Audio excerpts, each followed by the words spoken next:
was a legend. They used to say he was the biggest Mexican they'd ever seen. He was 5'9", 5'10", tops.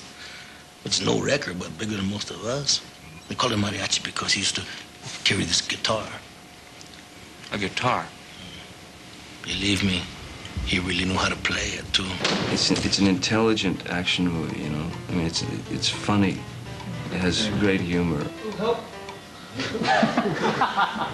It's not the kind of action you've seen a million times, I don't think. And action! It's, you know, it's very unique to Robert, you know, his vision. It was exciting, you know, to sort of, be in the ring with Antonio and Robert, you know, and playing opposite the Mariachi, you know.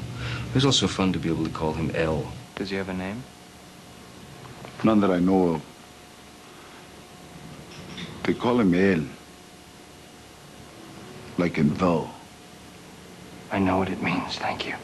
I had this character that was just wacky. I mean, he starts with 3 arms and he ends with no eyes, and it's just this really bizarre, twisted, dark character. I didn't know who would play him when I wrote him, but when I looked at the list of actors I've always wanted to work with, he was at the top of the list. So I thought, he doesn't usually do action movies, he stays away from action movies, but I think he might like how twisted this character is. And sure enough, that's what he responded to. I kind of saw Agent Sands as this guy who was a danger to the agency, you know, obviously some kind of menace, you know, a guy who's got probably at least, you know, 1 or 2 or 3 imbalances. Alert the Barrio cartel that El has come out of hiding. I don't think we should. Are you a Mexican or a Mexicant? I'm a Mexican. Good. Then do as I say. So I saw him as this guy who would not go for the sort of undercover thing, you know. He'd wear the CIA shirt, you know. He'd wear, you know, goofy clothes and stuff like that. I think he's the kind of guy who was hoping that they would say something about as bad this guy so that he could kill them. It is a slow roasted pork. Nothing fancy, just happens to be my favorite. It is so good that when I'm finished with it, I'll pay my check, walk straight into the kitchen, and shoot the cook. Because that's what I do. I restore the balance to this country. A dangerous individual. Johnny Depp's awesome, my God. How do you even, I mean, he's Johnny Depp, you know? But what surprised me about him is he's really funny. He's funny. I look like I'm in the Doobie Brothers.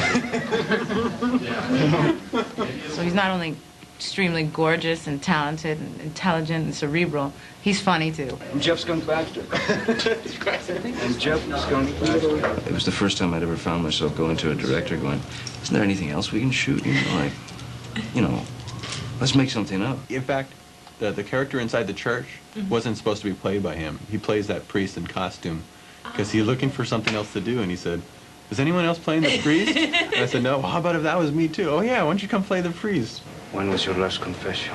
I want to stay, you know. I want to do more. You're gonna pay for that, cop. Why doesn't my key work anymore? It's too small. Stand back. I brought you a gift. I'm still mad at you. And trust me, it wasn't easy to get, so. How about that little tipple? Guarantees you accommodation. I'm impressed. But then what? My character's name is Ajedrez, and it means chess in Spanish. Stone's one of those, he's just classic. He's an amazing guy. Amazing guy, amazing actor. One of the actors I really, really admire, you know, Willem, because he's out there doing interesting stuff. He's incapable of being bad or uninteresting, you know, he's just real special. Look, this story is well-traveled.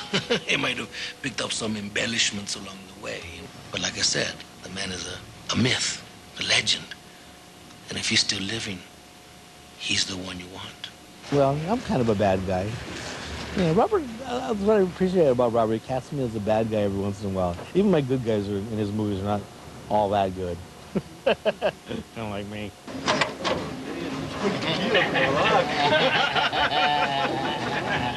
I loved where he came from, you know. This kid who just went out and said, I'm going to make my own movie, and I'm going to, you know, spend my own money. I'm going to do it however I got to do it. And then just watching him, you know, climb, this passionate kid, you know, driven and talented. never taken no for an answer, and just built this world, this empire. He's just a really interesting guy. And the fact that he writes it and produces it and directs it and DPs it and edits it and scores it is so interesting to me. Inherently, I'm just a very lazy person in general, which is hard to believe. My mom taught me that early on. She said, I'm one of the most selfish people in the world. I said, you? She goes, yeah, that's why I had 10 kids, because I knew I would never be selfish. And that's why I signed myself up for 10 jobs, is because then I know I'll never be lazy. Bullfights, bull hockey. You like this? The bull is stabbed, prodded, beaten. The bull is wounded. The bull is tired before the matador ever steps into the ring. You want to know the secret to winning? Creative sportsmanship. In other words,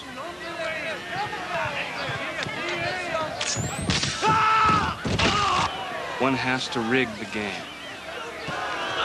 Go collect.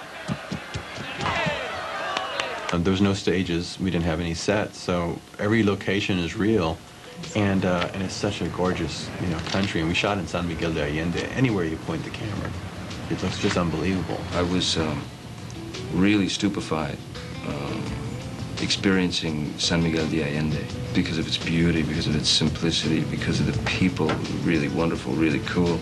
The locals, yeah, they were just amazing, It looks beautiful, just cinematically, it looks really beautiful. And it has that kind of widescreen feel, that sort of very stark, sparse elements and big, kind of epic frame. I need you to kill the man. So why me? Well, frankly, because you've got nothing to live for. And in a way, you're already dead, and Marquez is the man who killed you. So, why not return the favor? Thanks for watching our behind-the-scenes look at Once Upon a Time in Mexico.